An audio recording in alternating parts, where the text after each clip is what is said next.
Week 17 has come and gone, which means some of us are winners, some of us are losers, like Jacob and I. We are winners, and Ryan Heath found out what it's like to play us in the finals. He is the loser. So, as we sit here today with the Fantasy Points Discord having doubted us when I posted who is going to win the matchup, rings don't lie. It was Jacob and I. Let's keep that in mind as we get ready for Dynasty Points. Look, another recorded video, not live. New Year's Eve is the night that Dynasty Points fell on. And look, we know everyone else has lives except for us nerds staring at playoff best ball drafts like Jacob is right now as we're recording.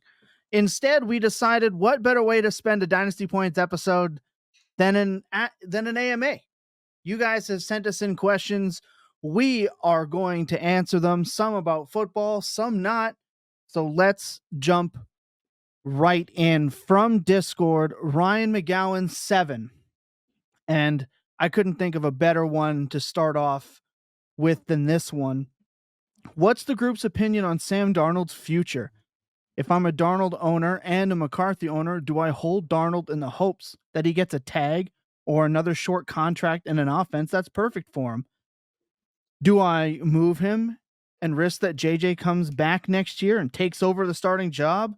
There's a bunch of different ways this can go. It feels like he's a good fit to replace Matthew Stafford at some point since the offense is very similar. The Rams could get out of his contract after this year. Obviously, another great offense, but anything less seems risky. Which brings us to this clip from a show in August where we had predictions as to what was going to send Jacob off the rails most. Here's a clip from that episode. Tom is the most spiritually accurate because, like, the one thing in all of football that by far tilts me the most is people standing for these fraudulent Ponzi scheme ass quarterbacks. So, like, probably the most likely, easily the most tilted I've ever been about this subject was like when Purdy took over, and I was out there telling anybody to listen to be like, Purdy's going to be great, guys. Like, it's literally, you can't fail in this thing. This is finally going to be the proof that Jimmy G sucked all along. Purdy's going to kill it. And that was fun for like 2 weeks. And then everybody was like, no, Purdy's actually really good. So, like, the only thing I could think that could tilt me more than that experience is if Sam Darnold, after a career of being like the least efficient quarterback in every statistical category, goes out and has a top 12 EPA season, which I fully expect him to do. And then instead of all the people being like, okay, yeah, maybe it is a fraud perpetuated on the public, if in week 6, all of the Purdy, Tua, Goff, Jimmy stands come out and are like, maybe Sam Darnold's been good all along, I'm going to lose my fucking mind. I'm gonna jump into the ocean and like drown myself with an anchor. I will not be able to handle it. Well, Jacob, I'm in the ocean. I'm podcasting from the ocean. The anchor is tied around me. You know, like, more well-adjusted people would just be able to enjoy one of their most rostered dynasty quarterbacks having this ridiculous season. But I'm not well-adjusted, so I just get angry online about it. It is easily the most infuriating part is like I am like, well, I guess not now, but I was a little bit of a Sam Darnold truther in the sense that I thought he was just like 5 to 10% less bad than everybody else did. And then also I just have this long-standing take of like basically quarterback play is irrelevant in the National Football League. And so combining that, I was like, yeah, Darnold's probably gonna do great. He is, I mean, surpassed even my wildest imagination, which was a wilder imagination than I think 99% of people. I claimed he would be top 12 in EPA. He is number 10 in EPA, so he has even eclipsed that. As for the dynasty question, like, we talked about Darnold extensively before. I think a lot of it is just up to him. Like, I see a lot of people put all of this onto the Vikings. Obviously, it's mostly up to the Vikings, but what makes the most sense for the Vikings, I think, is incredibly obvious. They franchise tag him. They let Darnold play in 2025. They let McCarthy have another year on the bench, and then they get to face the same situation again in 2026 with more information. If I was Sam Darnold, I would have a complete hissy fit if that was what the Vikings did. I would not report to camp. I would refuse to play. I would refuse under any circumstances to participate in the Minnesota Vikings organization under the franchise tag, unless I was tagged and traded elsewhere. Because why would I ever risk what, if he went to the open market, would almost assuredly be $100+ million guaranteed for a franchise tag season, when I know if I get hurt or if I struggle or anything, they have plenty of incentive to immediately play the 10th overall pick. So I'm not going quietly into the night with that plan. Maybe Sam Darnold is different than I am. I'm sure Sam Darnold believes in himself far more than I believe in myself. That's why he's the National Football League quarterback, and I'm podcasting from a sauna. So probably Sam Darnold would be like, yeah, I just had this awesome year. I'll have another awesome year. I'll make even more money. Maybe he just loves Minnesota. Best year of his career. Keep the good vibes rolling. Whatever. Who knows? I think if Sam Darnold wants to be in Minnesota, he'll probably be in Minnesota. I think if Sam Darnold wants to make as much money as humanly possible, I feel like Minnesota has other alternatives that are better than tagging him, holding him hostage, and making both of the quarterbacks on their roster very angry at them. I don't think that's a tenable situation. So we'll see. Dynasty-wise, I've always been pro Darnold this whole time. I remain that, at least until he signs. Like, I think the worst case scenario for Darnold, I think this offseason, is that he signs somewhere like the Raiders or whatever. And that's still not that bad. He will still be a starting quarterback with at least 2 years, I think, of fully guaranteed money. I don't see how his dynasty value goes down.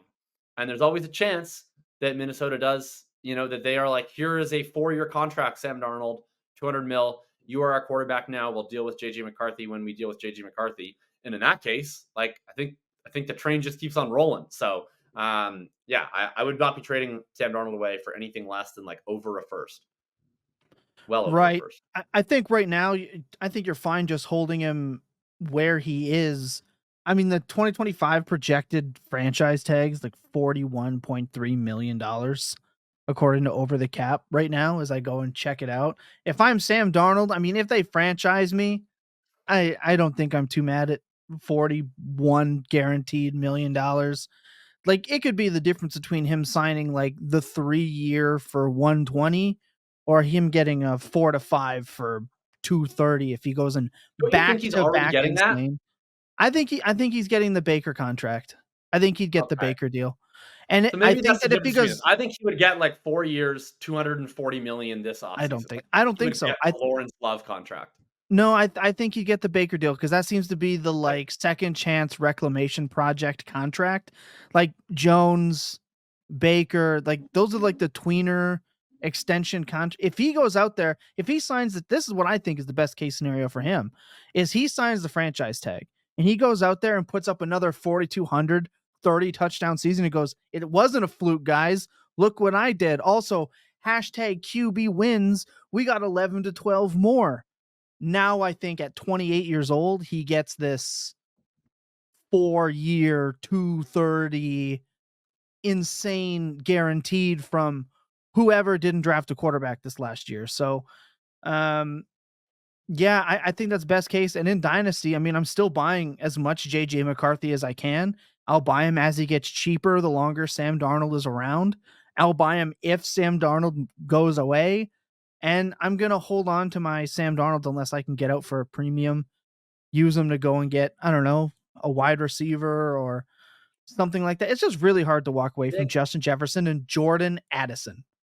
Big agree on the McCarthy thing, because the one thing that I see floated a lot that I don't know what the Vikings are going to do, but the one thing I'm the most confident they're not going to do is keep Sam Darnold and trade JJ McCarthy this offseason. That whole thing, I see a ton of that. I see a ton of that, and I just think that is so silly. Like, if they are in love with Sam Darnold, which maybe they are after this playoff run, and I mean, gosh, for the sake of my playoff basketball teams, I hope they make the Super Bowl. But I just don't see how it makes sense to then just turn around and be like, because we like Sam Darnold, we're also going to sell low on the quarterback we just drafted 10th overall, who has 3 more years of like Sam Darnold. If you franchise him and he gets mad, that matters because he would only be on a 1-year tag and he has some leverage. JJ McCarthy, I love you, bro, but you have 0 leverage. Like you are under contract for 3 more seasons. So like maybe they bring Darnold back and McCarthy's like, this sucks, let me out of here. And the Vikings say, okay, our backup quarterback's kind of upset. What's he going to do about it? If Sam Darnold gets hurt, is JJ McCarthy not going to go in and play? Like, I think he's going to go in and play. Like, it's going to be okay. So I think they would just keep him, let him sit on the bench and deal with it. Maybe Sam Darnold plays so good that like in 2 years in the future, they're like, okay, now Darnold's our guy for the foreseeable future, and we're gonna trade JJ McCarthy at that point. But like, I think JJ McCarthy gets a chance to start in this league. I think it's very possible if that's 2025 with the Minnesota Vikings. If it's not, I think it's probably 2026 with the Minnesota Vikings. And at the very least, he's going to get a chance to do it somewhere. And if and when he does do it with the Vikings, I mean, I'm going to want in on that. So as this price continues to decline in Darnold mania, I'm big into buy, and just ride it out and see what happens. Right. Right. Yeah, I'm just going to quickly chime in. I'm with you guys in terms of Dynasty. 0 reason to sell him right now. Pretty much nothing bad can happen to his value. I will say probably the best case scenario for his value is the Vikings do go win a Super Bowl this year. I don't think he's getting like the Jordan Love like franchise QB contract, but that's going to be above like the Baker Mayfield type of deal. Baker Mayfield didn't go win a Super Bowl, right? Like I think at that point, the Vikings, yes, you could franchise tag him. Why would you do that to your team that in this scenario just won the Super Bowl? Or let's say they get very deep into the playoffs, whatever. Yeah, I don't think they're going to franchise him. I guess hilariously, the former Vikings quarterback Kirk Cousins went through this for years and years before signing the long-term deal with the Vikings. Funny with the how, Vikings. Yeah, exactly. So funny how things kind of repeat here. But yeah, I don't know if it's most likely, but yeah, best case scenario for Darnold is they go deep. It's a long-term 2+, 3+ year deal. And he just is this fantasy quarterback. Yeah. But yeah, no, I'm with you. It will be very entertaining to me if he goes elsewhere, because yeah, that will be pretty much the most obvious, like just sell spot ever in Dynasty. If it's anywhere short of like the Rams, it will be instant, immediate sell. And yeah, I'm just a little surprised like how short term we are in our thinking on quarterback evaluation. It was like week 6 or 7 when we were saying Sam Darnold sucks because he threw like 2 or 3 picks in one game. I don't know if it was an international game or something that sticks in my head, but not even like a few months ago, we were still in like, oh my God, Darnold is a total fraud, even after he had played well for like the first 4 or 5 weeks. But I don't know. It'll be interesting. But short term holding, long term still pretty pessimistic. Yeah, it was the Giants, or it was the Jets, and I think the Lions. He went Jets by Lions, and people were like, over. Yeah. Well, the game against the Jags was like the one game this year that he just like looked like a complete pumpkin. But like, the 3-pick game. Most games, most quarterbacks have horrible games, even the ones that are awesome, right? And like, I don't think Sam Darnold is awesome. I think he's certainly better than I thought he was. Probably not as good as a lot of people think he is now. The one thing I would ask, Ryan, so like, what if he does, like, I know that maybe none of us think this is the most likely option. What if he does sign a massive deal with the Vikings? Do you think, like, would you sell in that case? Like, do you think that he is going to regress at all in this current situation? Or is it for you, like, for as long as he's wearing purple and people are making skull noises, he's a QB1. And then if and when that's no longer the case, then it's Halloween at the Darnold house. I mean, right now he's the QB 23 on Keep Trade Cut, which doesn't seem like that offensive to me. If you told me he's going to be the Vikings quarterback for the next 3 or 4 years, I would draft him at QB 23. If it gets up into like, honestly, is it that different than like the Brock Purdy valuation if I think he's if better he's a than Brock Purdy. long-term player. Yeah. You would. So Yeah. I think I'm fine. If he resigns, I don't know that I would be selling unless I mean, stuff gets really I think crazy with the he's value. But yeah, Like here's he's less likely to be locked into his current situation than these other guys because of the JJ McCarthy of it all. But like, I don't view him like the reason it's weird because I've talked about like some kind of, I guess, anti-Darnold takes, the sense of what I think the Vikings should do. But on the other side, I'm also like very, very heavy on the Vikings for playoff best ball because I'm like, I don't think he's actually that different than Jared Goff and Jalen Hurts. And I like their roster more than these other NFC teams. Like, to me, he's the same world. Now, Hurts obviously is a fantasy quarterback, completely different story. But like, in terms of evaluating these guys, like, I don't think he's that different. If he was a Viking in the same secure way that Tua is a Dolphin and Goff is a Lion and Purdy's a 49er, I don't think he's that different than any of these guys. If anything, No. he's a little more fantasy friendly. He actually runs more than these guys do. Yeah. So like, and his coach isn't a boomer. Like, that's the one thing. Kevin O'Connell is the one like coach in this tree who doesn't really believe in running the ball. So like, Yeah. it's like, right, like watching that game yesterday, it's like two completely different worlds where they have a lot of similar concepts, but like O'Connell's the one who's rushing to the line of scrimmage on every second down, snapping the ball with 25 seconds left so they can't substitute, passing the ball on early downs repeatedly. And, you know, it's LaFleur who we're down 17-0. We're establishing Emmanuel Wilson. So like, he's in a fantastic situation there. I agree. I think like until he eclipses the Purdy, Tua, whatever, if he's going to be a Viking, I'm all in and up and through those guys. Now I do feel like I just have to say things can decline. Like, this isn't saying like Purdy is just locked into this production no matter what. Like, he could just completely implode. That's not outside of the range of outcomes for sure. But keep in mind, like, everyone in the Dynasty community kind of shit on Kirk Cousins forever, and all he's done is hovered around the back end QB1 forever. And even though he looked awful with the Falcons more often than not, that dude still managed to provide these QB1-ish type games. So you're talking about someone you got even in the beginning of the season startups in like week 4 and 5. He's going at the 9-9, the 9-5 into the 10th round sometimes. You're just getting free, at least upper tier QB2 production. You do not have to, for people like me who live and thrive off of the late QB quarterbacks that get contracts like the Bakers, the Loves, etc. I can't give him up. Like, that's the other half of that. I need this on my teams. I need this in my life. Quick break. When we come back, we're going to dive into another question from the Fantasy Points Discord. Oh, that was a lengthy enough answer for that one. Probably the longest answer we're going to give just because there's so much that goes into that one. So we appreciate that question. Quick break, come back, and another question. Okay, from Discord, we got Vunderbeard. Thoughts on the Tampa Bay wide receiver situation next year with the late season emergence of McMillan and Godwin returning from injury? I have an interesting scenario I want to kick this off with. I don't think Godwin is back, but I don't think the Bucs stand pat at wide receiver. There's another wide receiver who's currently going to be a free agent who is probably unhappy in his situation that I think plays that Godwin role perfectly, and his name is Keenan Allen.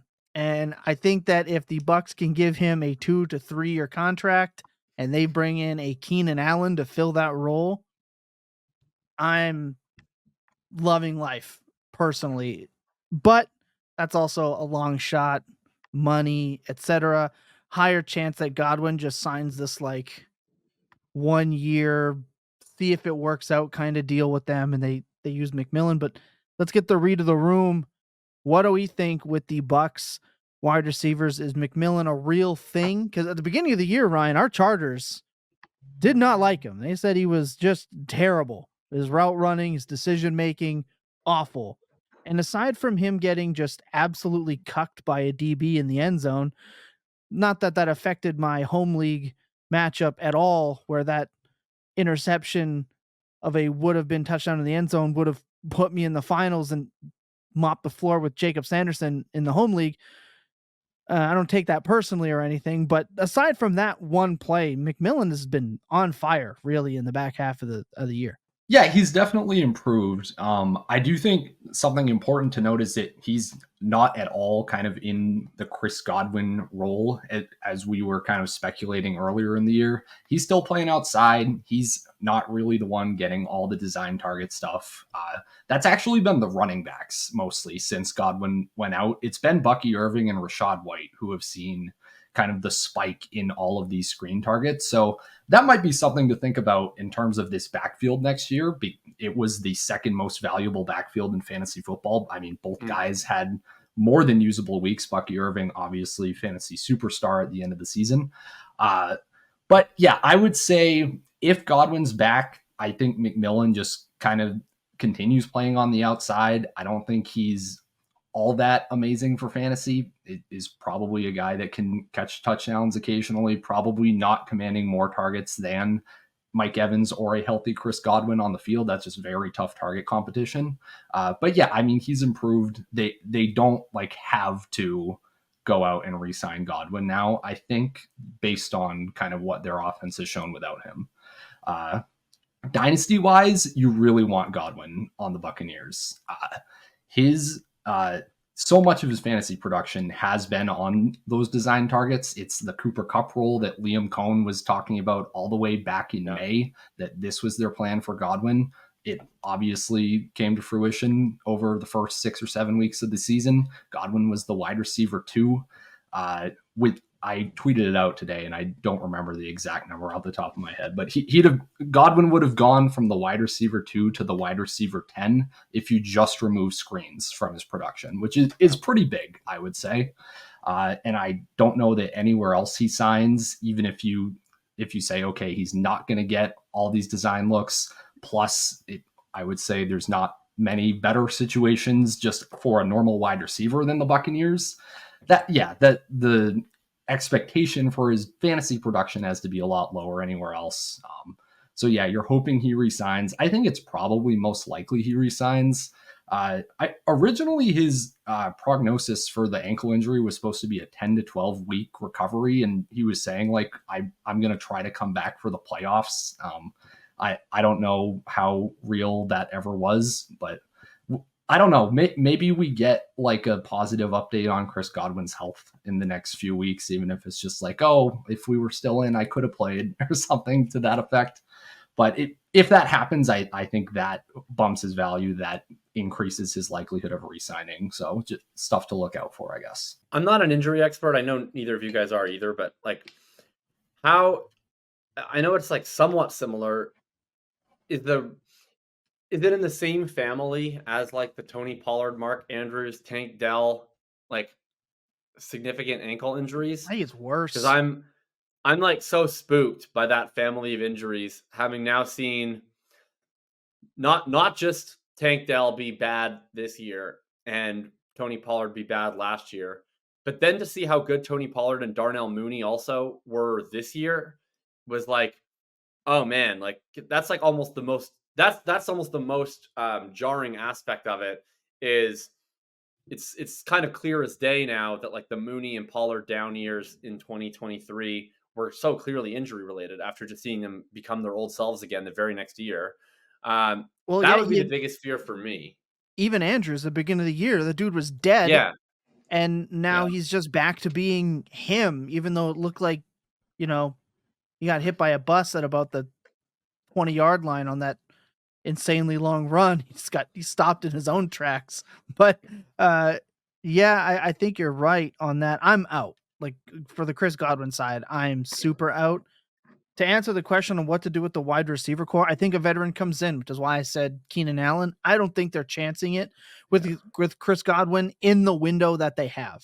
So they have a clear window. Their window is open right now. Go and get a veteran. This wide receiver class isn't super deep. Whoever they bring in to play in that role, so long as the OC stays in Tampa, just buying. That's the other elephant in the room. That is, but we can touch on that in a minute. But if he is there and that Keenan Allen type veteran does show up, I'm just buying that veteran at whatever his cost is. This is another year where I'm going to be in on Mike Evans. And then I'm not buying McMillan if his ADP rises like significantly, but I'll be happy with the shares that I do have. Yeah, I'm But as probably just a always, hold on J-Mac. I would move McMillan if somebody was dangling a golden carrot, if you would. I would For sure. definitely jump on that. So pause. Yeah, McMillan's fine. I think he's interesting. I liked him as a prospect a lot. Like he was one of the few late wide receivers I was drafting, but I don't know. It's tough. The end of year touchdown spree in an offense Mhm. where kind of everybody eats. Like all of this just makes me. I would want if I was Tampa Bay, I'm doing the Dirk Cutter move part 2, where I'm firing Todd Bowles and I'm promoting Liam Cohen to head coach because I wouldn't want to lose this guy. Like I don't think Todd Bowles, frankly, is part of the success for this team. Like he calls the defense. The defense sucks. He has nothing to do with the offense except for taking them off the field on 4th and 1. Like I don't know what it is that Todd Bowles does here. Liam Cohen seems awesome. I would want to retain his services. I would not want to let him get hired by another team because, like Mike Evans, a stud. He was doing Mike Evans things. Chris Godwin is a very good player, or at least was previous to injury. But we have seen Chris Godwin perform wildly differently depending on how he is used. And so it's a credit to Liam Cohen that he was used this season in the way that best accentuates what he does best. And then, I mean, this guy's gotten like very good production out of, I think, pretty bad players. Like Rachaad White's been an effective player for this team. I don't think he's very good. When they lost everybody, they had a competent offense that was running primarily through Cade Otton. Yeah. Like Cade Otton is not good. And they were like, that's fine. We can roll with Cade Otton. And then obviously Baker Mayfield is what he is, which is like proven over his career. It's like clearly an environment dependent quarterback. Like he has had years where he's looked very, very good. He's had years where he's looked CFL quality. So like having all of these players come together in the same year and having really good years with Liam Cohen, when basically outside of Mike Evans, they're all players that have fluctuated wildly.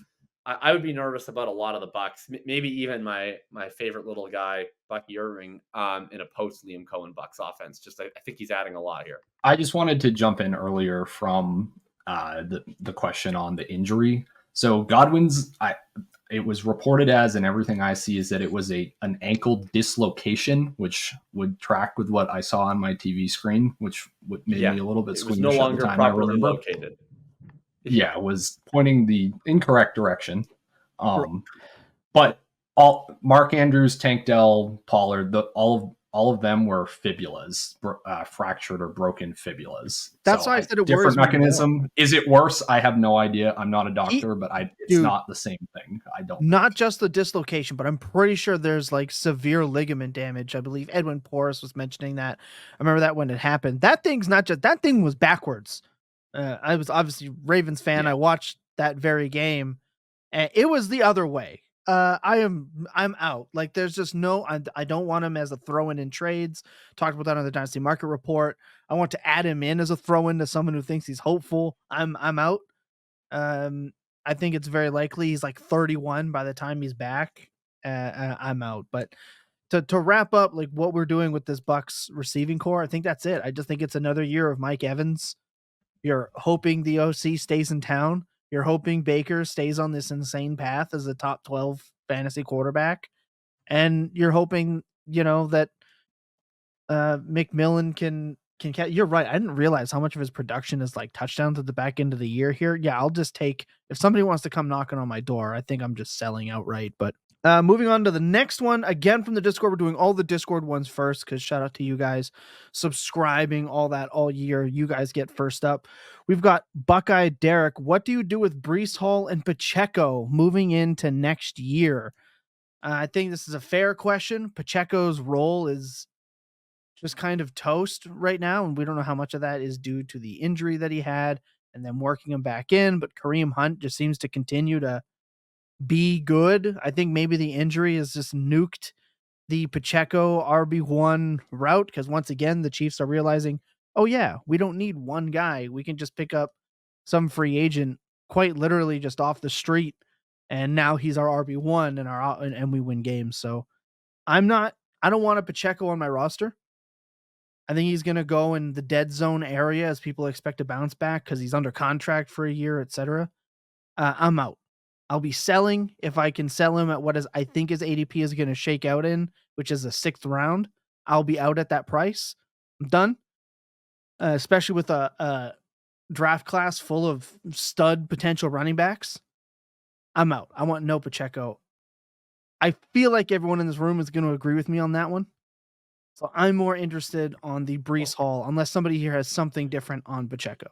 Well, we'll see what the market does with Pacheco. He's one of like 10 different like Plinko running backs where it's like you just put them all at the top of the board Yeah. and then they all fall through and then like we're gonna get different results and it just comes down to like, do they stay healthy? Does their team draft somebody? Does their team like I don't know. You'd have to be an oracle. Like you need to be Paul Atreides to like tell me exactly what's gonna happen with Isiah Pacheco's run out. To me, it's like if you just shouldn't have that much conviction really about like any of these running backs in this group, because so much of it is just going to be who benefits from health and circumstances. So it's probably best to spread your bets. And then if you want to have that conviction in like week 2 or week 3 next year when we've actually seen some stuff, and you can place your chips on a little bit more with better information. Paul, I mean, I don't know. It's not rostering like really expensive running backs is usually not very fun. We'll see what the Jets do next year. They're in a pretty shitty situation. They're not going to have, I guess, a good enough pick to draft one of the top 2 quarterbacks. Don't imagine Aaron Rodgers is going to be back. I don't know what's their play. Like, is the play? If the play is Kirk Cousins, that's like terrible for the Jets. Probably pretty great for Breece Hall. If the play is like Cam Ward or something like on a trade up, that's probably not ideal. I don't know. We also don't know who the staff is going to be. I would say I'm substantially less worried about Braylon Allen's talent at this point of the year than I was in like week 3. So I still think Hall's pretty good. I don't know. I don't know how people are going to react to him. Like he probably was overrated based on what he produced. I suspect people are probably more down on him just from reading the vibes than I think actually matches like what he did on the field versus what happened around him on the field. But I don't know. I get if no one wants to invest in any chats after this. Ryan, go, because I got something else. Okay, yeah, I didn't want to stop your momentum there. But yeah, Pacheco, it's a little, it's crazy to me that they keep rolling out. Like we're doing a 50-50 committee with Kareem Hunt. Like I've been tilting my face off writing the everything report the last few weeks because Scott and I had this take of like, yeah, Pacheco is going to come back and like be the fantasy playoff hero. Like he's been on your IR all season. Like he was such a bell cow in the first 2 weeks. This is going to be awesome. And like every week it was just Andy Reid saying, yeah, I mean, they really help each other. Like it's great that they both are on the field. Like who knows what each of their role is going to be from week to week. It could be either of them on 3rd and long. It could be either of them in short yardage. We don't know. Like Andy Reid was just quietly troll jobbing me the entire last month of the season on this. So that's not great. Do I think it's going to be Kareem Hunt specifically next year? I hope to God not. But yeah, most likely based on this experience, I think they do sign somebody or draft somebody in like the 4th round or whatever. Most likely, if they don't, then we roll back the clock and I give my same Isiah Pacheco take as last preseason. But yeah, that's kind of where we're at there. I mean, I think the more pressing thing is they probably realized. So I just wanted to say on Pacheco before you go into Hall, like maybe this isn't a long-term solution, but I think the more pressing short-term issue is that they finally started to get other pass catchers back, which means that they can basically just use Xavier Worthy as the running back. Like their running game is just throwing tip passes and screens and quick outs to Worthy. And then their passing game, what used to be their passing game is the other 3 guys. And then they just don't actually run the ball anymore, which is how the Chiefs have always functioned best, which is when they basically just use short passing instead of rushing, because they haven't run the ball really well at all, and it hasn't really mattered. Like I think in the playoffs they're just going to be like a plus 15 PROE team with a bunch of screens to Worthy and a bunch of 6-yard passes to Kelsey, and like there's not like maybe they'll run the ball 12 times and they each get 6 carries and maybe they fluke into a touchdown. But to me that would be the best Chiefs recipe, is just have like these basically what our run plays for Xavier Worthy. You mean like put the ball in the hands of arguably one of the best quarterbacks the NFL has ever seen in the playoffs? Insane idea. Just truly insane. Insane ideas on the Dynasty Points podcast here. But yeah, no, I agree. Of course, it was really like second half of last season they kind of started hammering with Pacheco a little bit more. And yeah, going into this year, it was like, oh, this is pretty enticing to think about if this happens over a full season and they win 12 games or whatever. But yeah, it just doesn't seem super likely going forward now. Yeah, with Hall, I just wanted to echo the point about Braylon Allen not being what we thought in maybe week 2. So I still think Hall is a good football player. He was weirdly way less explosive, and that's according to all of the film charters who watch him every week and tell me and know what they're talking about, and all of the numbers. Like, he was not topping the league in explosive run rate or anywhere close to it this year. And you can see that just watching the games. Has he been hurt all season like half the freaking NFL? Maybe. But it's hard to say. I'm a little, I guess I'm less I think he put on weight. On, that's what it looks like to me. Yeah. Yeah, I guess I'm less optimistic on him as a player and as a talent than I was at the beginning of this year. So regardless of all the situational stuff that has to work itself out, then I wouldn't want to be holding him at like a top 5, top 6 running back dynasty valuation. That's kind of what I wanted to talk about with him. I can already see the dynasty Twitter, dynasty startup conversation going to be with him. Oh, yeah, I'm not selling Breece Hall for anything less than his ADP, but I'm also not buying him at any price near his ADP. But I definitely want to get out of Breece Hall because he looks like it's on a downturn and he's on the Jets. But also, I'm not selling him for pennies on the dollar. I want his elite price, but also I'd buy him off of you, but I'm not giving you his ADP price. Like, this is just going to be the conversation about Breece Hall all year. So if you got him, you're either going to have to take probably what you think is 90 to 85% until we have some like information. Maybe the Jets do what the Jets do and they just draft another running back for no fucking reason because that's just what they do. I don't know, but I'm definitely disappointed right now as a Breece Hall manager. Like, I won't lie to you. I legitimately debated him or Josh Downs. Like, but then you also see that he has the opportunity to like get there. So like I said, or like Jacob said, if their path is Kirk Cousins or even another Aaron Rodgers year, it's like, okay, he checks it down to the running back. Like, it's whatever. But like you said, it's kind of a mess. It's all turmoil. Obviously, you'll buy if there is any sort of legitimate dip because running backs are running backs in fantasy. They matter. But like, man, is he going to give you much more than what like James Conner will?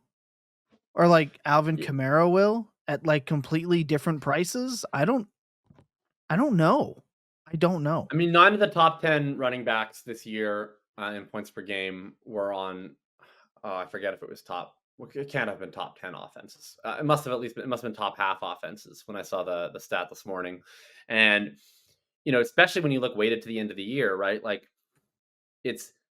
I'm pretty sure that if the Jets were 9-6, 9-7, if they were where the Broncos, the Bengals, the Dolphins, the Colts, where they all were the last few weeks, that Hall would have been playing more snaps than he was playing, right? And wouldn't have been losing as much work to Braylon Allen's and Isaiah Davis's. And it's like, that's the risk. Unfortunately, like, I don't know what happened last year, but like last year, Hall having this ridiculous explosion in the fantasy playoffs where he was just getting force-fed work for no particular reason with Trevor Siemian is the exception, not the rule. Like, shout out to Breece Hall for that. That won me a lot of money, so thank you.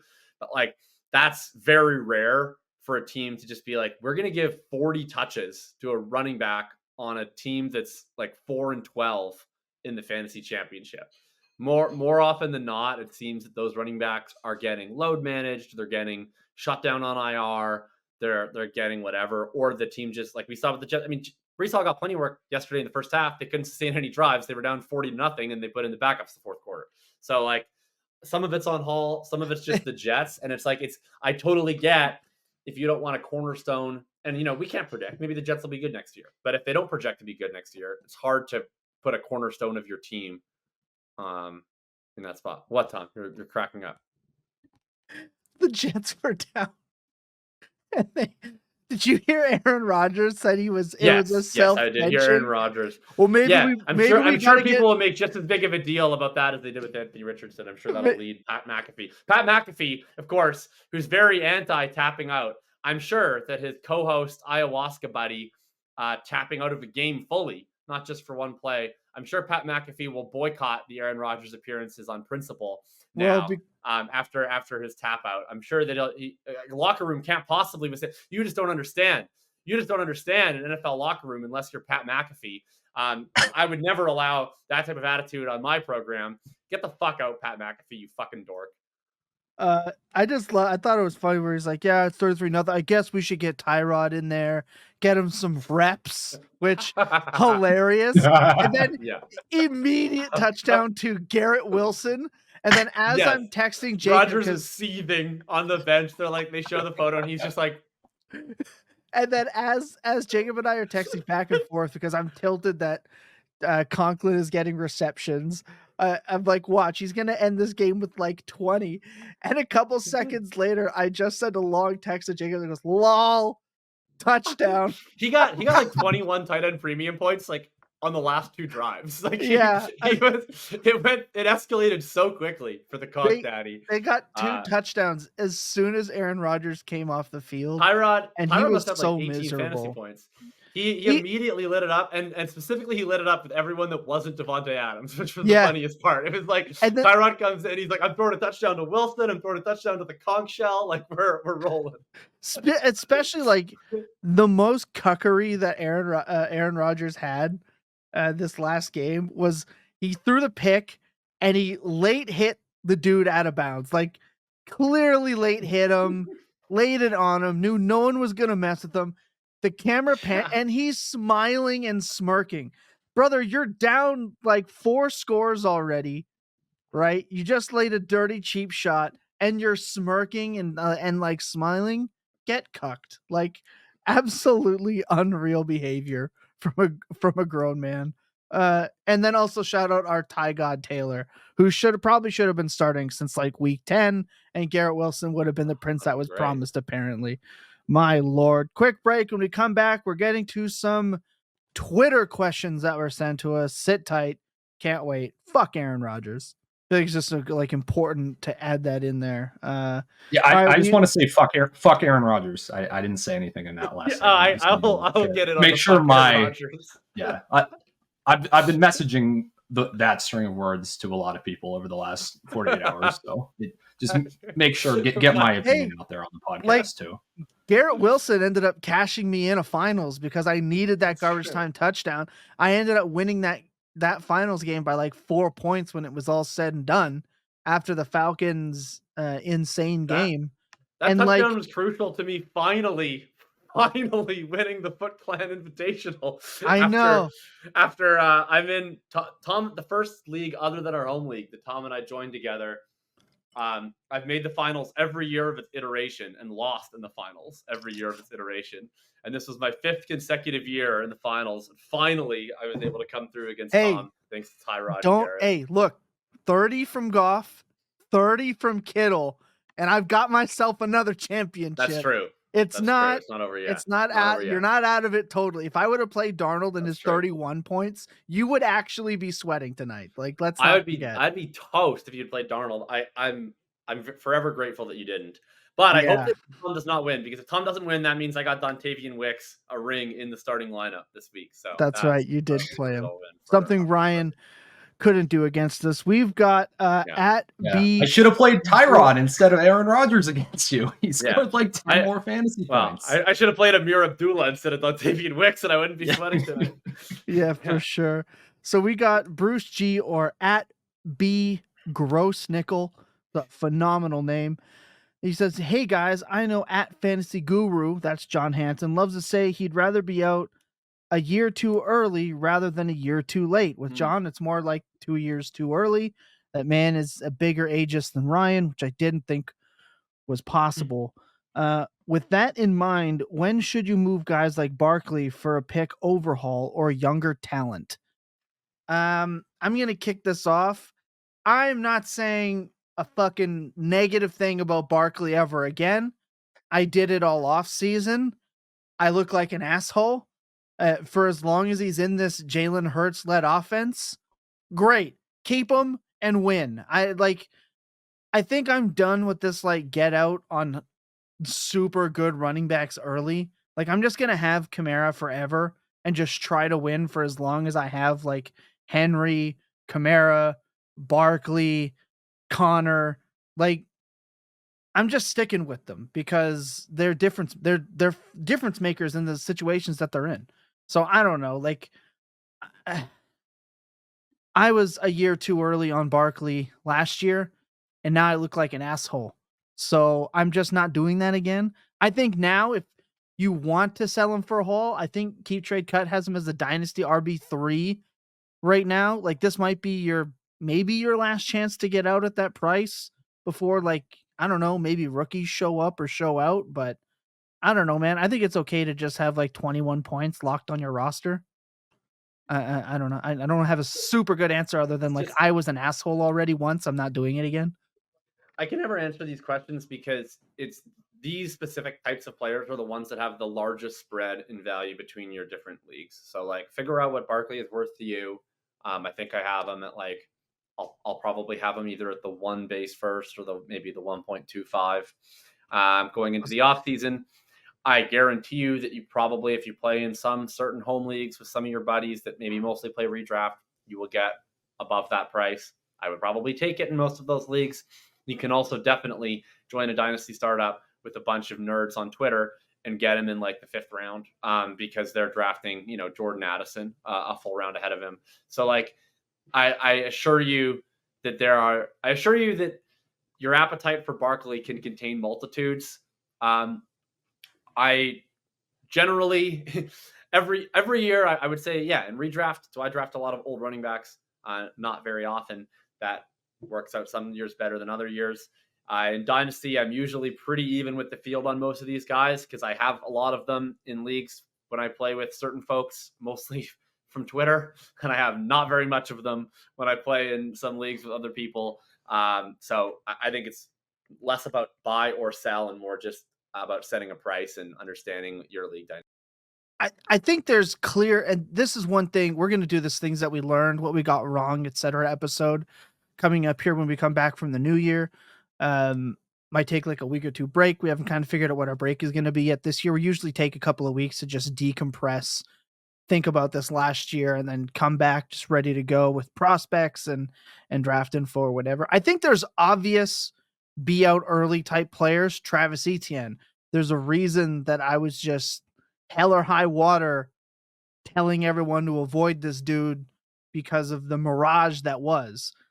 What Saquon Barkley's doing isn't a mirage. If anything, if I'm him, I'm like beating the shit out of Nick Sirianni for giving Kenny Pickett a tush push instead of just giving me the ball on the 1 yard line and letting me score. Like if I'm him, think about if half of those tush pushes just gets to and now we're talking about Barkley being even better somehow than he was. Like I sat there all offseason going, well, he's not going to get the same pass game work. He hasn't. Guess what? Doesn't matter. It just doesn't matter. It doesn't matter. He's in the perfect scenario, in the perfect spot, with the perfect quarterback, the perfect team, with the perfect offensive line. I just think that if you're not getting a king's ransom, just stick with him. I wouldn't even take, if you, Jacob, came to me and approached me with a base 1 or a base 0.251, it potentially end our friendship, right? Like I would just feel like you're like, I don't know, big broing me. And I don't think I could mentally take that. I'd laugh at you quite honestly. But like someone comes to me with 2 firsts, 3, like now we're talking. Cause dude, I'm telling you, this man is about to be a late 2 startup pick in Superflex drafts into the 3rd round. And I'm sorry, but running backs are just expensive. Guys that are elite are expensive. I'm not worried about getting out a year too early on a guy like Barkley. Now watch, if he gets hurt next year, like late this year, people are gonna be like, oh, look at that guy.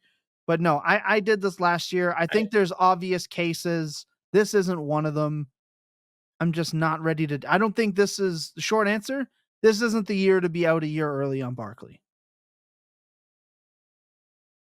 So I'll answer the question in like a few different ways. I guess the first and most obvious is like, do I think Barkley's going to score a lot of fantasy points next year? Yes, I think he's going to project as a top 3 running back pretty much everywhere. I think he's probably going to score as a top 3 running back again next year. That is the most likely outcome. In Dynasty, should you get out? Is it a year too early? Is it better to be a year too early? I would say I don't think it's actually that great to be a year or two early out on running backs in Dynasty, at least in the type of leagues that Tom and Jacob and I play in. One of the most like plus EV things you can do is preferably like before every season, just send out like the second round picks for all the old running backs. If you had done that with like James Conner and Josh Jacobs and Derrick Henry and Alvin Kamara and everybody, and not especially this year, but even the last few years, you can generally get very good production at very relatively low dynasty value cost from this archetype of older running back. If it's Saquon Barkley and he's a top 3 guy, even better. If you're a rebuilding team and you're not competing next year, you should absolutely be seeing what you can get for Barkley. Yeah, you have no reason to take on any of the risk of does he get injured? Was it a mirage, which I don't think it was. But yeah, I don't think he needs to be like a priority sell for you if you have a decent dynasty team that made it into the playoffs or into the second or third round of the playoffs this year. Yeah, I wouldn't be getting out from him just to get out from him just because he's a running back that's getting a little older and I think that that's bad and I want to get out from him. Because yeah, most of the time you're not going to get the value coming back to you in most leagues, I would say, that he's worth to you as a contender scoring points on your roster. Yeah, agreed. Like if you backed into the playoffs with because of Barkley, like if you got in at 6th, we had like somehow the 11th max points for, like, yeah, you want to move him. I get it, but I'm still not going to take like a minuscule return for him. Like he went at RB7 at the end of the 3rd round from May 1st through August 31st in 2024. I'm sorry, but he is going to go ahead of Breece Hall, McCaffrey. Like, I don't think there's a rookie coming out except for Genty that's going to go ahead of him. Like, we're talking about an early 3rd round startup pick. I mean, that's going to be what that's the difference. Like, you play more leagues than me among the masses. You walk with the people. I do. I'm a man of the walk people. I walk with the impotent nerds. So like the leagues that are closer to what's actually reflected on Dynasty Data Lab, I 100% agree with you. When we're talking next July, he's going to be a 2-3 turn pick on Dynasty Data Lab. I will not roster him in any of those leagues, and I will accept the consequences. Not because I don't think he's going to score a lot of points. It's not how I want to spend my 2-3 turn pick. But that being said, I also think like the alternatives are different, right? So Barkley is going to be way more expensive in those leagues than in some of the leagues that I play in, where I'm sure he's going to be like a late 4th pick in startups, as the RB4. But that also means that like in those leagues, the reason why I don't even draft Barkley in the 4th round in those leagues, or won't draft Barkley in the 4th round in those leagues, is because like the lesser Barkleys are like stone free, right? Like the idea that like, so like a Mixon, Aaron Jones, Kamara, like those guys like cost nothing. Even Jacobs is probably like what, a round 9 pick for you guys? Like, yeah, exactly. So it's like that's why I don't really spend up for those guys sometimes in these leagues. But like, so I might actually, weird way, even be more willing, like maybe not to go buy Barkley at that round 2-3 price, but like Tom said, like unless I'm actually offered, I have Barkley in one league that is very home league vibes.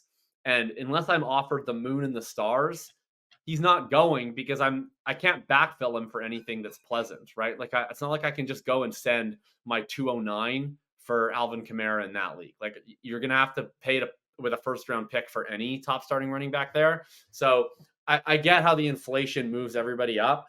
And I do agree, like if you're gonna have to pay an inflated cost regardless or forego an inflated return, Barkley's probably the most secure guy because he's in this environment where even if he starts to decline, I still think he's going to score a bunch of points based on what Hurts is going to do. And he looked like he was legitimately the best running back in the NFL this year. Yeah. I don't disagree with any of those points. I think it's good. I think we hit that one pretty perfectly. If you have more questions about it, you can holler at us. We appreciate the question. Let's get into the last 2 questions and then we can get out of here. This one I actually just really appreciate. This is all me. We'll finish with an actual fantasy one, but somebody has finally asked a question that I have been waiting for like 5 years. It says from @AndrewGray77. It says, okay, huge wrestling peep here. So I gotta know the one dude you're doing the podcast with. And then he actually uses my name. So shout out. What I wasn't sure if he was going to get there, but @ElNostradamus has retired professional wrestler in his Twitter bio. What company did he work for, and what was his ring name and gimmick? Thanks. So I wrestled across Canada for almost 10 years. I wrestled for a company mainly called Premier Championship Wrestling here in Winnipeg. I got a couple of insane opportunities, got to share locker rooms with guys like AJ Styles and Carino and Frankie Kazarian. Had some amazing opportunities with Kenny Omega of AEW. Got to wrestle him multiple times, including for his Omega Man documentary. Guys like Steve Carino, who I loved growing up, Colt Cabana, who I was a big fan of. I could go on for a really long time over just the insane career that I was lucky enough to have as like sort of a too short, kind of out of shape, some would say not properly trained wrestler who could cut a promo on a mic and be entertaining enough to have people still come to shows. So Premier Championship Wrestling, if you want, you can reach out to me. I can give you the website that I hope is still active. I don't really think the company runs anymore. But yeah, I've wrestled for companies briefly like CWE and River City Wrestling here in Winnipeg, Primo's Wrestling Canada in Winnipeg, a whole bunch, and then across the country. So yes, I was an indie wrestler. I have professional because we always said in the business, if you get to pay one bill with your wrestling check, I guess, your payout, you call that being a professional, because not everyone gets a chance to do that. I did get to pay my rent with wrestling at least once. Ergo, I claim to be a retired professional wrestler because, like I said, for one brief period of time, I paid my rent with it. Just like if, I was a barista for, a month and I got to pay some bills, I would say that I'm a retired professional barista. So the same way, it's a little bit of an inside work joke there, but yeah, that's a little bit about my wrestling career. If you want more, let me know. I got a whole bunch of stuff.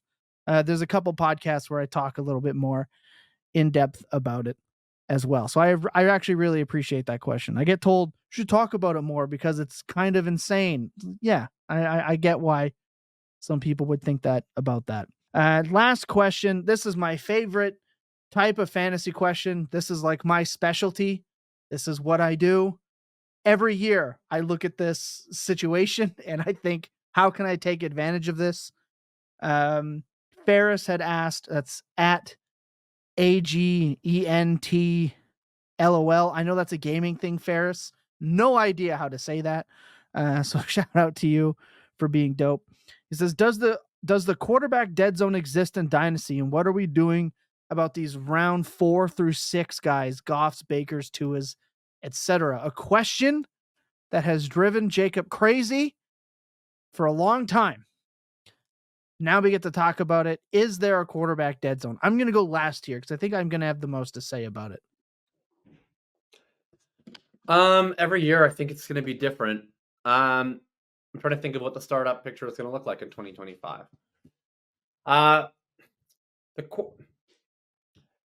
not sure that that's going to be a terrible range to pick quarterbacks.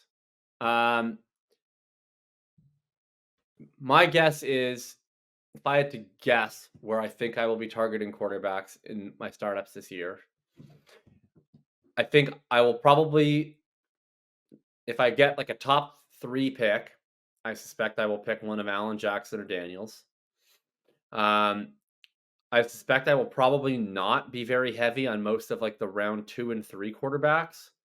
I suspect I'll probably be more interested in the Darnold, Goff, Baker to a group than those guys at their respective costs. But we will see on what that tier is in behind them, because I often tend to quite enjoy the round 9 to 10 quarterbacks.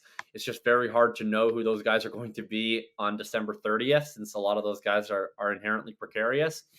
And it also just depends on what the alternatives are. If I'm trying to zoom out, I think that the degree to which modern defenses have adjusted in recent years, where you really, really have to intentionally, proactively, skillfully scheme a passing game together that is effective. I think that it creates less room in fantasy production between what I would think of as the best pocket passers in the NFL and what I would think of as average pocket passers that have very good schemes. And then I would say it creates more room between those same kind of average pocket passers in very good environments and other average or below average pocket passers in far worse environments. So I think the result of that is that, there's probably, probably shouldn't have a massive projection gap going into next year from the Darnold, Purdy to a Goff conglomerate and whatever like younger quarterbacks with better brand recognition go in round 2. So I don't know. I'm not sure that I would be fading those guys. Yeah, Ryan? I have similar thoughts. I think there's going to be kind of that first top tier that Jacob mentioned, those top 3 guys, is also going to be very locked in for me. I think maybe the biggest decision point is going to be, do you go the route of I'm drafting I don't know if I would put Drake May in this category because he runs too, but like the Drake Mays, the Bo Nixes, kind of the younger guys with brain recognition. Does Jordan Love still count here, even though he has done barely anything over the last second half of the season? Any of those guys versus the Purdy's and Tuas in them, I think I'm just taking whoever's cheaper. At times that it's been that conglomerate. At other times in the last few years, those guys have been more expensive than I've been comfortable with compared to the alternatives. It's hard to say right now, especially with there not being like an overwhelmingly great rookie quarterback class this year too. I think last year we had kind of an effect of like the Caleb Williams and the Jaden Daniels mostly are like pushing other guys down a bit. I don't think we get that this year. I don't see the community getting insanely excited about Shedeur like on the Giants. Overdrafted. Yeah. So I'll just say I mean, yeah, that is probably the case. Yeah. So yeah, I think it'll be pretty easy for me to take what I think is like fairly locked in production with the quarterback on a long-term deal in a situation we know is good, with a play caller we know is good, preferably with a defense that's not insanely cracked. That is another kind of element we probably don't talk about enough when it comes to fantasy quarterback scoring. Is their defense really good? That's been Patrick Mahomes' problem for not so much the last half of this year, but the year and a half before that was really driving a lot of Mahomes being extremely mediocre in fantasy.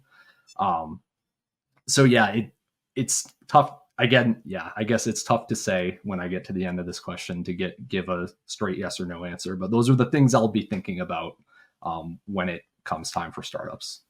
There's absolutely a quarterback dead zone.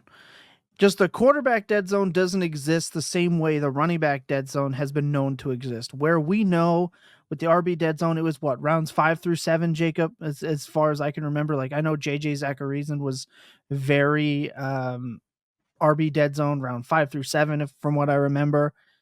It's kind of that way, but it's kind of proven to be like round 2 to 3 seems to be the quarterback dead zone for me. There was a time where when I was drafting a Goff, or it looks a little worse now with Tua and all the injuries he's had, where I was made fun of by one Jacob Sanderson for drafting these guys in the 4th round, and they've been nothing but stable, mid QB2s to QB1s, and we've seen how valuable that can be. Last year, there was a huge drop with quarterbacks.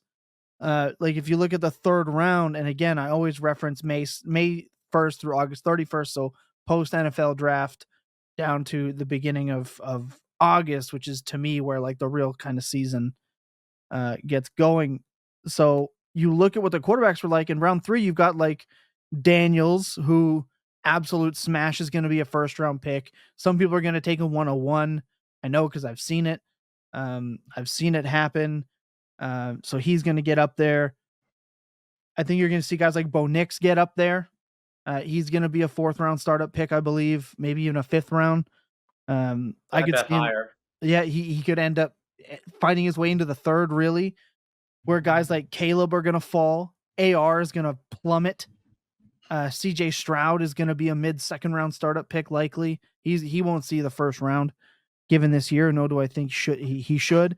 Guys like Dak are going to fall. Lawrence is likely to fall again, although he might get a Brian Thomas Jr. plus coaching change bump and then find his way back into the 3rd, which I will not be drafting him at.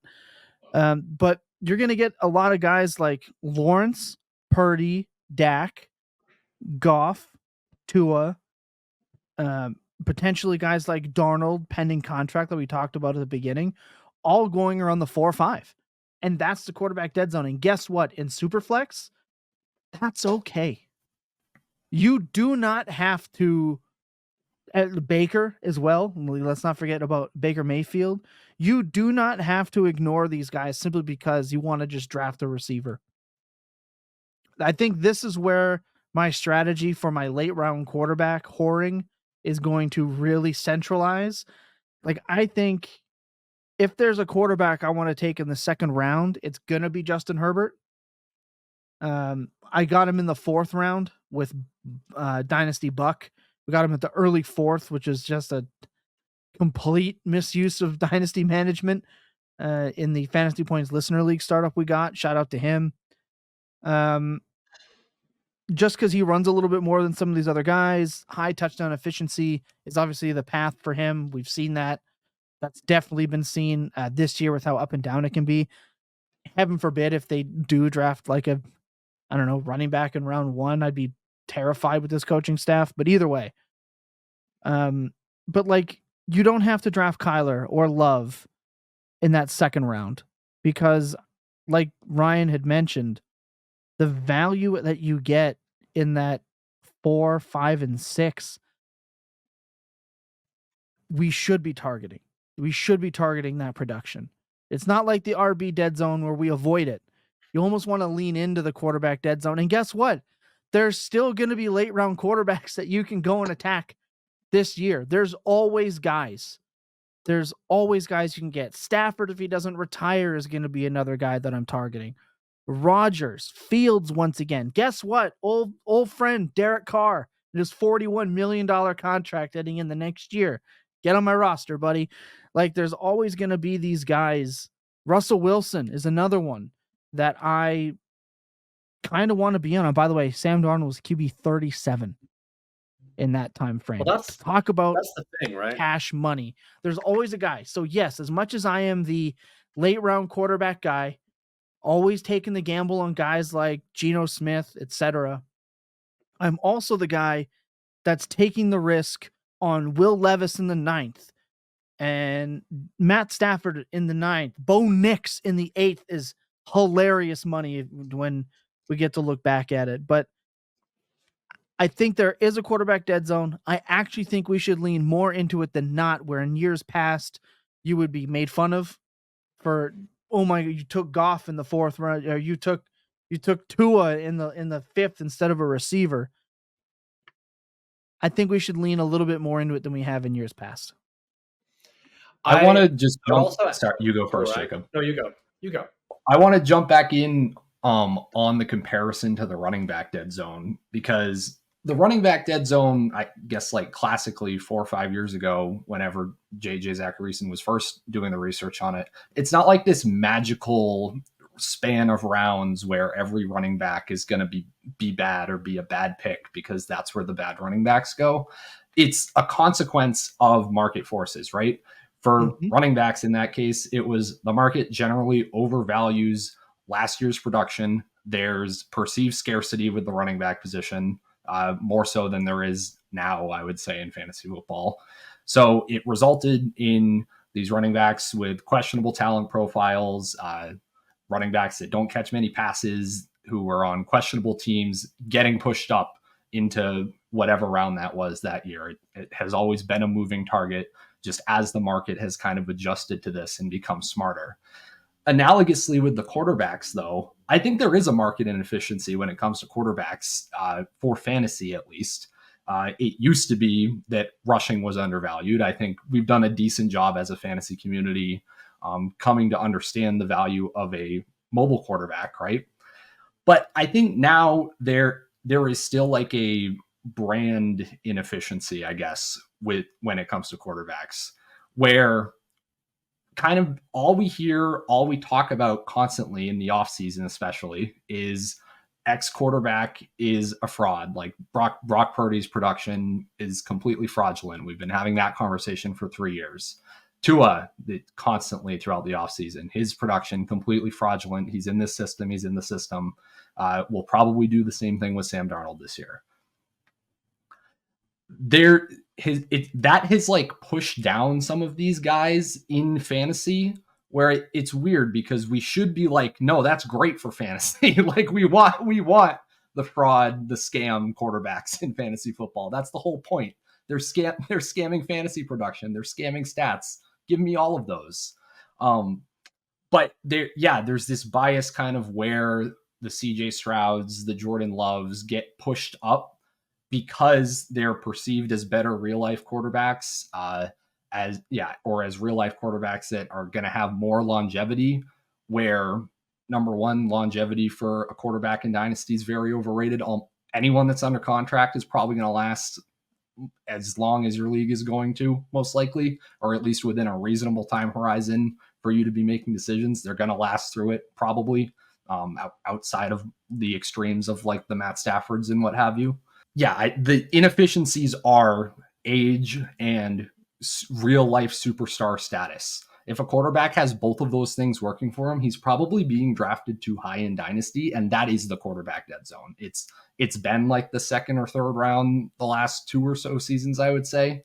I don't know if it will be that way this season with how these ADPs shake out, but that's how I would approach, is this a dead zone? Not necessarily like, oh, are these quarterbacks kind of stinky and do I not feel super jazzed to draft them? Because that paradoxically that creates like the opposite of the dead zone.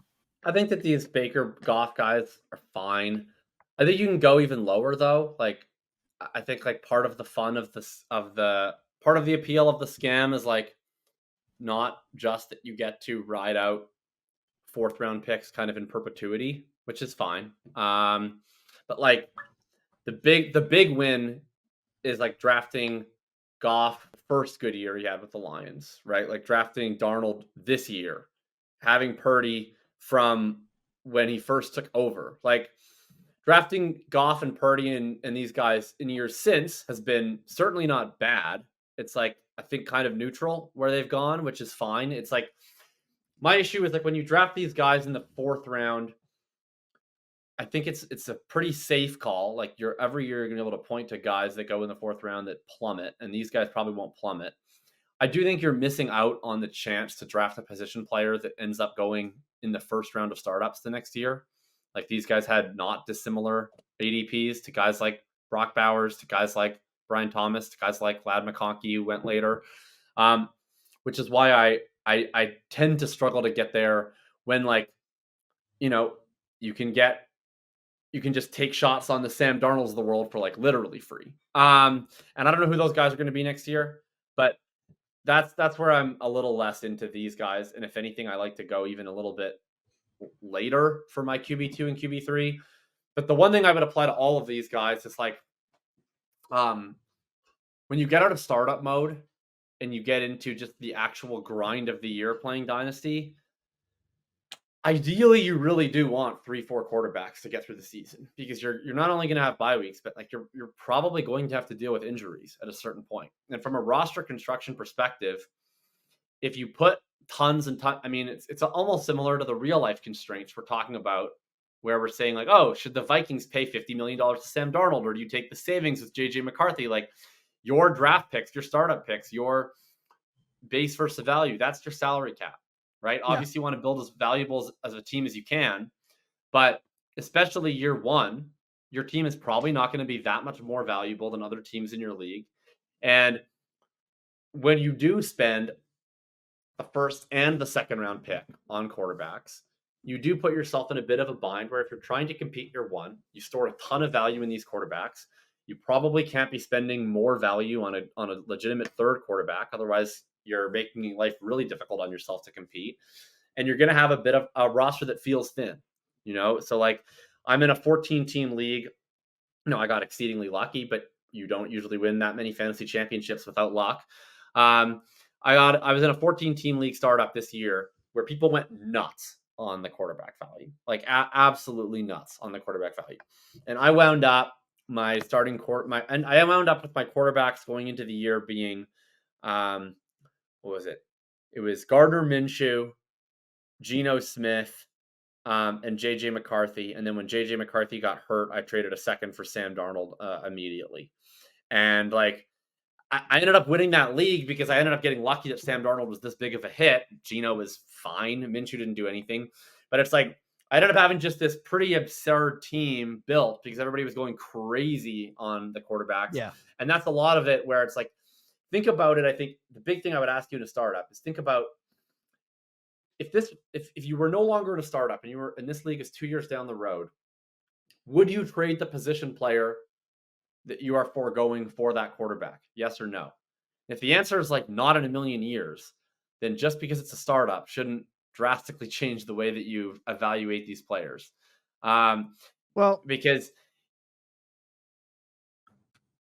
I would say it definitely depends on, that's where knowing your league is going to come into play, because I know from personal experience, we all do, that sometimes when you're that guy without a quarterback and everyone in the world knows you're looking for one, you have to give up the deed to your house. You have to sign your car over to get, I don't know, Aiden O'Connell.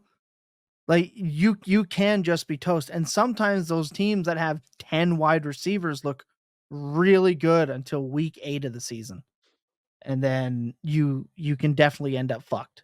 So I think, to me, sometimes you do have to trade that position player to go and get that quarterback. I think sometimes you can't help it. I mean, hell, talk about luck. We got lucky. You and I in that league that we've been joking about here with Ryan. But we had to play Huntley. We just won a championship with Tyler Huntley. Yeah, luckily Ryan also didn't make any moves, which thank God. But like, yeah. Yeah, we drafted 4 starters, and we had 4 starters in like week 1. But yeah, I don't know. I disagree with that a little bit. I think that there's always other ways. I think it feels impossible in the context of a startup, but I think opportunities will often present themselves where you can bet on someone that someone seems totally non-viable, like Darnold was in August, or I ended up having. I mean, the funny part is I had Jameis Winston on my bench, and there came a point in the year where I had 4 starters after looking like a 0, and I ended up trading Jameis Winston for more than I traded for Sam Darnold. I mean, this is how it works out in a very lucky case, but I also think it's not that bad of an outcome in a dynasty league to be like, well, the dice didn't roll my way, but I know I have a lot of value on my team. I guess this isn't the year for me to compete, and then I'll just draft a quarterback, first or second overall next year, and then the problem is solved. Like, I think that's always a reasonable backstop. I would rather do that personally than go all in on 7-2. But here's the thing, right? So it's like, I like to avoid drafting a quarterback in the first round if I can help it. Generally speaking, unless I'm like, oh no, Lamar Jackson at 1-5, boo hoo, right? I always say I avoid the pylon guy. Obviously, Burrow this year has earned his QB6 spot. He's been great. Like, for the most part, I want to do the Jefferson, Lamb, Chase, St. Brown. soon to be neighbors and Brian Thomas, etc. I always want to go that route if I can. In fact, I probably want to start with 4 straight receivers is like the most ideal thing. So if you're telling me that I can take those 4 straight upper tier wide receivers, and then I'm like, I don't know, bro.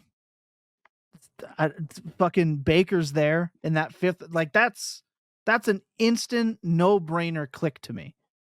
Like I will just click Baker there, and then I'm taking whatever rookie that stands out, sophomore, and then I'm gonna go dumpster diving for a veteran or 2 and try to tie it together. I think for me, the way you're describing it, that's how I'm approaching it. If I'm taking one of these first quarterbacks, of course, I'm not gonna take a quarterback in the 4th round. The chances of me doing that are slim to none. That's when I'm gonna push it. So to me, it depends where you want to click your first quarterback. Because if you want to click your first quarterback super early and kind of hero this thing, then you should avoid this dead zone. But for someone like myself, who sometimes I don't take my first quarterback to the 7th round, like I'm more likely to lean in to that dead zone of quarterback, which is why I say I think we should be leaning into it with my types of builds. That's something that I would do. The way that you're saying it makes a ton of sense as well when you look at how you construct that roster and then how you apply it to leagues as they currently exist. Because like everyone knows, trying to acquire a quarterback in a league that exists, staple that sign to your forehead that says "kick me," because they're gonna in terms of the price. So I think there's a bunch of different ways to look at it. Getting back to the initial question is, does it exist? Absolutely. And what to do with these other guys? Be thankful that you got them for as cheap as you did. Yeah. Like you said, there's always going to be guys I think it's Justin Fields this year, early in the year. I think he's definitely like the guy if you want to predict. Yeah, he's going to be, I'll take him in every single startup I do. Depending where Penix goes, I'm taking him everywhere. Russell Wilson, Carr, Cousins, Rodgers, like these are all just guys I'm drafting and will be drafting probably all year again, 100%. Also shout out Michael Penix Jr.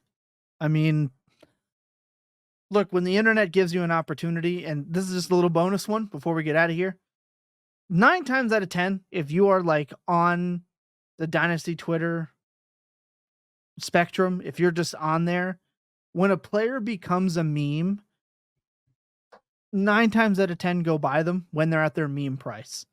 Because my God, like Penix Jr. was a meme. Everyone hated him. He ended up at the 204. You're just printing money. Like he had already gained value. Then he stands in the pocket on 4th down, makes it an incredible throw. That throw was so good that it's going to extend the Kyle Pitts experience an entire another year on that throw alone.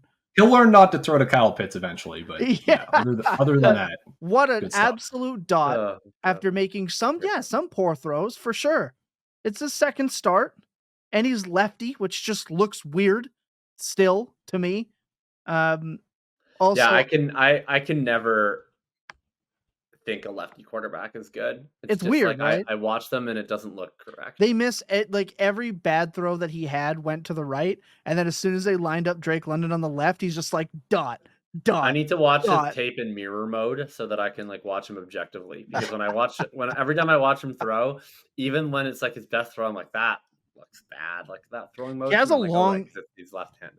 I'm not like Didn't someone do that with Tua a couple years ago back in the height it did look better. And immediately he looked better. And it did. He looked way better. Like I'm not a quarterback guru, but he has like a long delivery, it feels like. But I think he's looked good. I don't know. So guess what? Michael Penix Jr., not only did I draft you a ton at the 204 because you were free money, same with Bo Nix in the 2nd round because people lolled at him. He was another meme. Free. You got free starting quarterbacks in Superflex, one that we know is good for fantasy and one that we're hoping will continue to get better to be good. I mean, welcome to my rosters in the 6th round, buddy. Like, welcome. 7th round, welcome. Please, and come on in because you're going to be my most drafted quarterback next year for sure. Yeah, fun little bit at the end. Anything else you guys want to add? I want to ask one more question. What do you want now that fantasy season is over? For like league formats, like I know Jacob, you got 800 best ball teams you're drafting, and you've got 8 million contests and millies, and I get it. But just from a football perspective, now that the weekly grind is kind of done, what are you looking forward to watching? Just sitting there and just watching football this weekend, because I know what mine is. This weekend? I cannot wait for the Vikings-Lions game. Yes. I mean, that's going to be one of the most entertaining games of the year. Like, those are... I love watching creative offenses. I'm very critical of coaches online all the time, largely because I think that they have like 32 of the best jobs in the world, and it bothers me when some of them seem to take their jobs very unseriously. But those two organizations, to me, are the best coached organizations in the sport. Every week, they do things that give their teams a better chance to win. They are bold. They are unafraid. I'm really excited for them to both get the spotlight, and I expect it to be just like an absolutely fantastic game. I hope that we see it again in the playoffs too, but I'm really, really, really pumped to watch all of the stars in that game, and the combination of Ryan Flores, Kevin O'Connell, Ben Johnson, Dan Campbell, Aaron Glenn all get to go and show their stuff. Yeah, Jacob stole mine. That's what stole mine. That's what I was going to say. That's kind of the obvious good game of the weekend. So what I'm going to say instead is I'm just going to have like Joe Burrow rooting interest. I want to see the Bengals in the playoffs. It could happen. They have to beat the Steelers Saturday night. Carson Wentz related rooting interest. Yeah. So yeah, they beat. It would be very sad if they just lost to the Steelers Saturday night and completely like took the wind out of my sails on this one. But that's not happening. I'm gonna have like the biggest bet of my year on the Bengals money line. I don't care what the line is. Yeah, no, that's I thought that last time too. But anyways, yeah, it's is it just the Broncos that have to lose now because the Colts lost, or did the Colts have to lose again? Colts are out, right? Jacob would know. Colts are toast. That's why I'm asking. Colts are toast. Colts are toast. But the Dolphins need to lose. Okay, yes, the Dolphins need to lose. If the Broncos win, it's the Broncos. If the Broncos lose, then the Dolphins just have to win, and they're in. If the Broncos and Dolphins lose, and the Bengals win, then they're in. Yes. So yeah, that's what I'm. If they all lose, then the Broncos are back to being in. Yeah. It'll be they're both at 4:30, I guess, both the Broncos and the Dolphins. So yeah, bated breath on that one. For myself, it's pretty easy. It's Baltimore, trying to lock up this seed. I can't decide whether or not I want them to win, and because now I'm down the Twitter hole of like, who do we play and what does it matter and where do we go? And really, at the end of the day, I'm excited to just, like Ryan said, heading into this week, I'm excited to have nothing on the line for this. No fantasy championships. I don't play best ball. I'm not a DraftKings guy. I never bet on the Ravens games for parlays unless they're up by 21 points, and I always bet on the other team. But I have nothing on the line here, and I just get to watch my favorite team play football in a divisional game. Please still start DTR, even though your entire fan base is booing you. Please do that so we can win this game with no like potential hiccups. But I'm excited to see the difference in the This is the time of year I get to see, all right, their defense has been improving. Why? Like, let me pay more attention to how the defense is playing. Let me see what the game plan is going to be like. Let me not just worry about, please just run for 5 more yards, or let's get that Derrick Henry 10-yard. Like, I get to just watch my favorite team play football and enjoy the game where they potentially blow it because they're going to play down to their opponent like they always do in an AFC North game. I'm excited to watch. Yeah, Kyle Hamilton's a baller. Kyle Van Noy is apparently like prime Terrell Suggs. I don't know. I'm just excited to watch my favorite team the 1 week of the year, really, where I don't super have to stress out about it for the most part, and genuinely enjoy being a football fan. So this weekend, I will be off Twitter. Nice. I will not be freaking out, having a meltdown.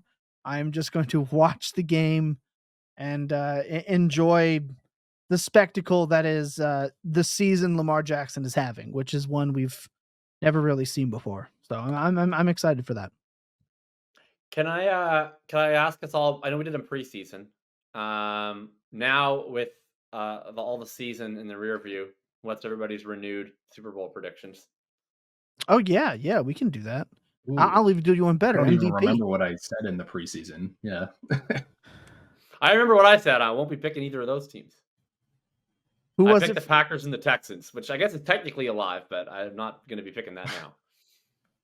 Yeah, that's fair. I gotta tell you, if I never pick them, but defense is better, I'm gonna There you pick Baltimore. I never pick them, and people will be like, "You're at home." I never pick them, but they've already got the one up on Buffalo. Kansas City doesn't feel like it's the same. I don't know. Maybe Monken sticks with the ground We've game. never said that before an NFL playoff before, that Kansas yeah, City doesn't feel the exactly. same. Yeah. But like it does feel different, right? It does a little bit. So I'm finally gonna put Baltimore in there. I never pick them. This is when I usually pick the Bills or, just take the safe one and go Kansas City. But I don't know. I'm gonna believe in my team this year that they're actually different. They've beat up on playoff teams, which is nice to see. So they play up to competition and they play down to competition. Hopefully they continue to just play up to competition. So I'm gonna pick Baltimore.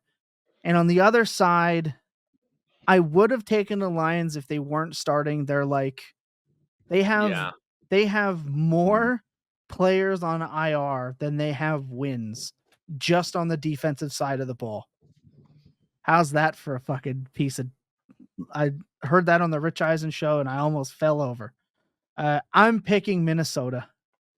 I'm picking Sam Darnold to go to the Super Bowl. I think Minnesota's playing better than Philly, in my opinion. I shouldn't have let you go first. I'm going Baltimore and Minnesota, where I will have Baltimore beating the Minnesota Vikings, somehow shutting down Addison and Jefferson. I don't know. I'm just gonna do it. I'm gonna go Baltimore over Minnesota 27-24. Because Justin Tucker's back, baby. He hasn't missed an extra point or a field goal. They've all split the middle except for one that went 6 inches to the off foot side. Not that I've been looking at this stuff. Since the bye week, he's fucking back. Justin Tucker.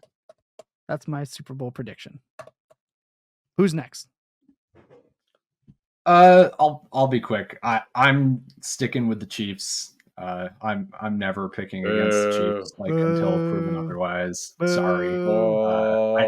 I did get plus 600 on the Chiefs to win the Super Bowl like the day after Mahomes had his fake ankle injury or whatever that was. Oh, so nice. I appreciate that. There you go. From Patrick Mahomes faking an injury. But aside from that, I am with you on, I think Vikings are most likely.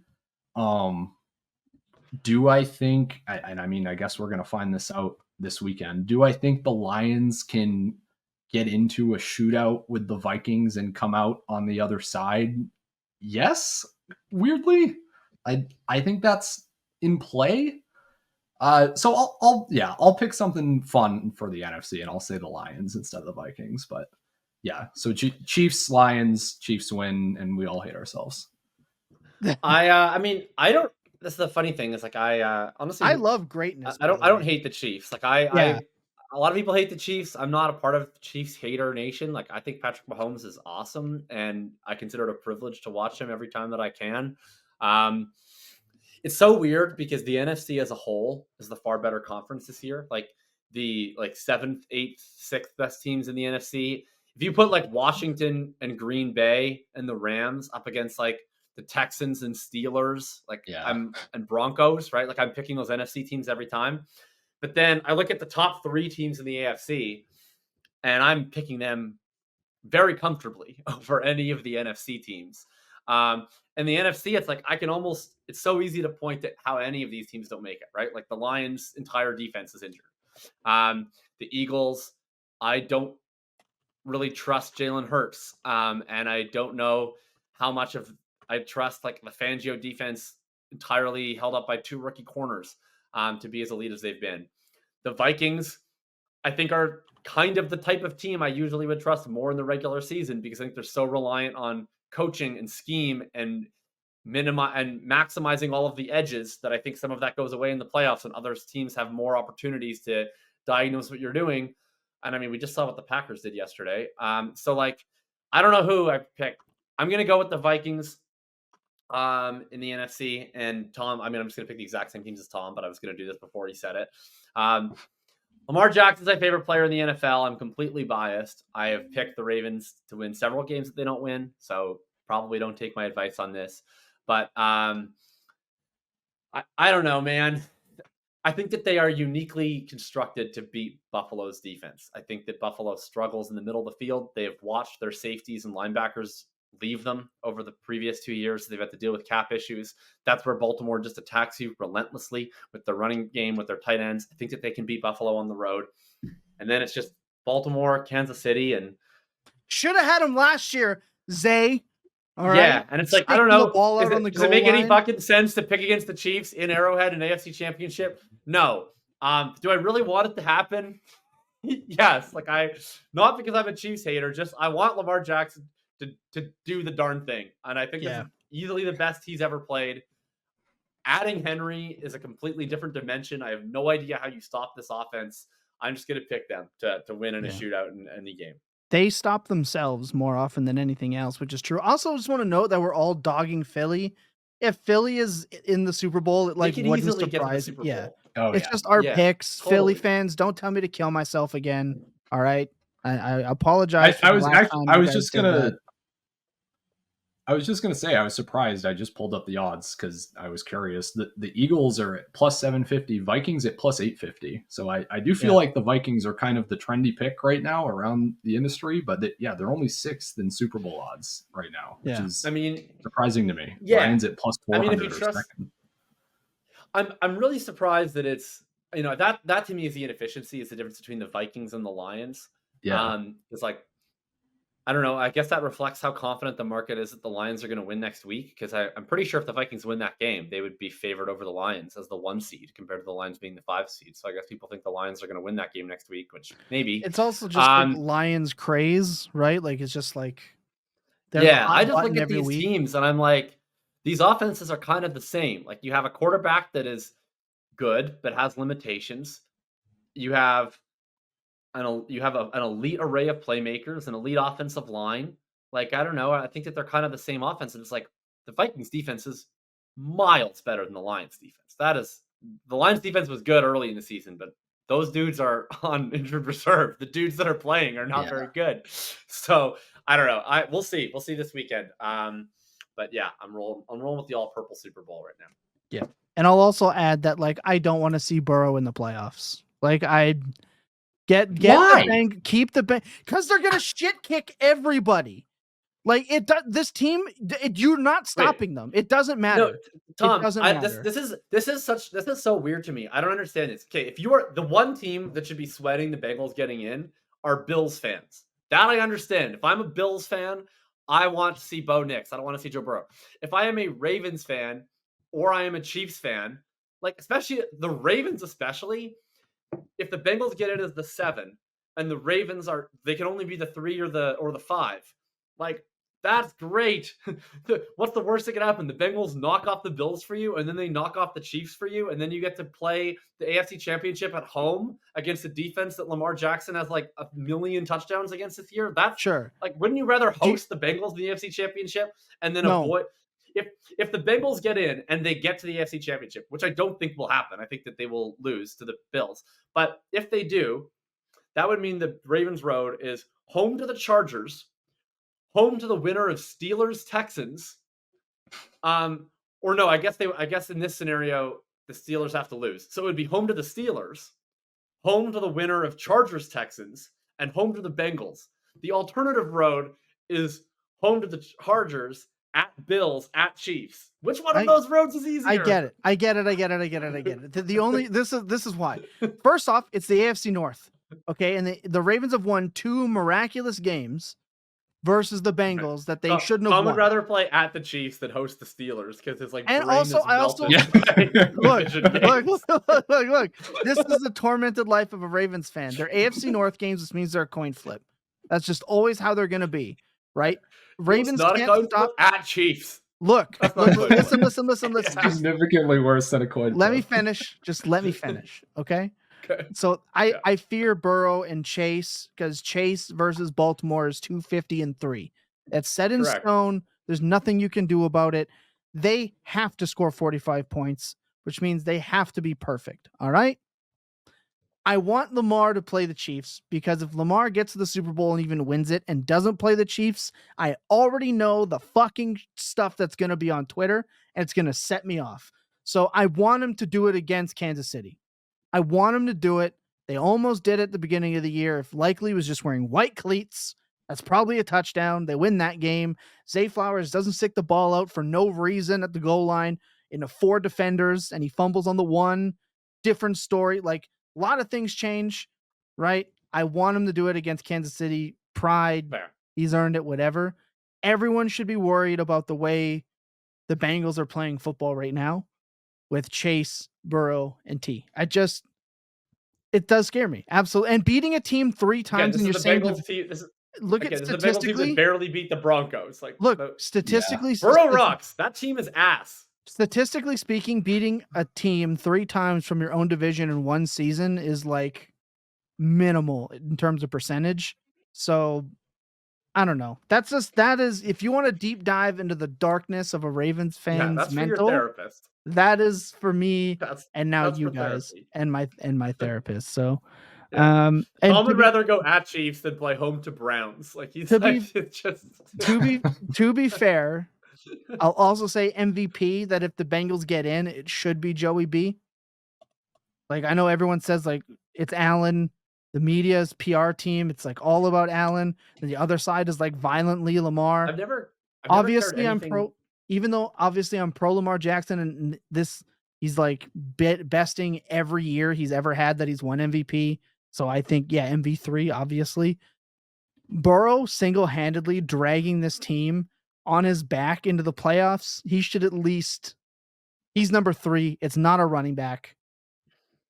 Burrow, like he deserves. I've never votes. cared about anything less than the MVP this year. I don't either. There's clearly 3 quarterbacks playing at an MVP. There's honestly 4. Jaden Daniels is playing at MVP level 2. Like any one of these quarterbacks who gets the MVP will have been thoroughly deserved, and then there will be other quarterbacks who played at an MVP level who didn't win it this year, and that's unfortunate.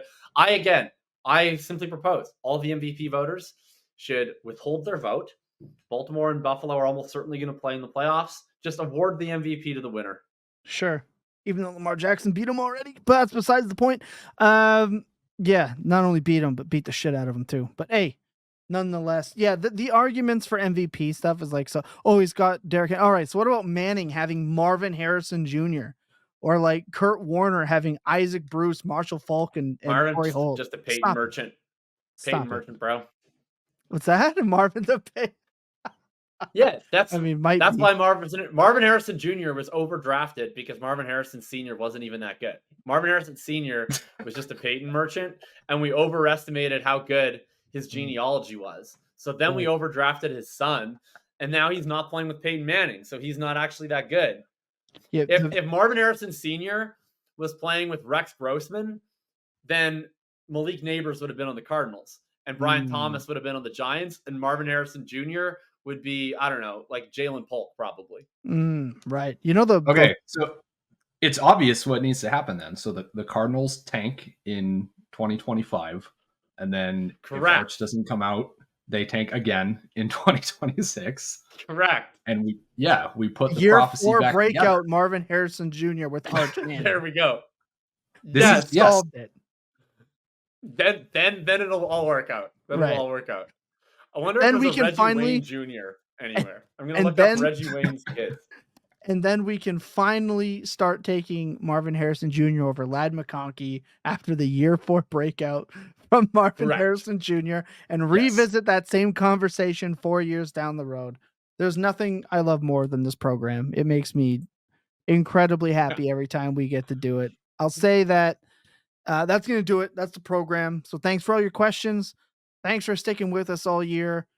Our first full year here with Fantasy Points. I can't wait for year 2. My first year here has been everything I have hoped for. This is going to be my first full off season with you guys, the listeners, and obviously with you, Ryan, here in the off season. So I keep saying it, but even more Dynasty content, even more rookie content. We're going to be able to do more now than we've ever done before. I can't wait to do that. 2025 is going to be insane. 2024 was batshit crazy, but I can't wait to continue growing with every listener and every one of you guys. And yeah, I'm just excited for the year that is. I will say New Year's Eve, be safe, right? Let's celebrate our championships. Let's, stay even keeled on the losses. We can come back next year. We can do it again. Yeah, be safe. Take care of one another, right? Check in on your loved ones. And yeah, can't wait for 2025. So shout out all you guys. Happy New Year. We'll see you in the new year. For Jacob Sanderson, for Ryan Heath, for Lucas Gilbert, who is busy packing, getting ready to move after buying a house. Congratulations to you, Lucas. Big year for Lucas. Married, buying a house. 2025. Can't wait to see what happens with Lucas as well. And from myself, obviously, Happy New Year. Remember that clear eyes and full hearts can never lose. And your best days, well, they're always spent tilting, like we did on finals weekend when Jacob and I beat Ryan. Good night, everybody.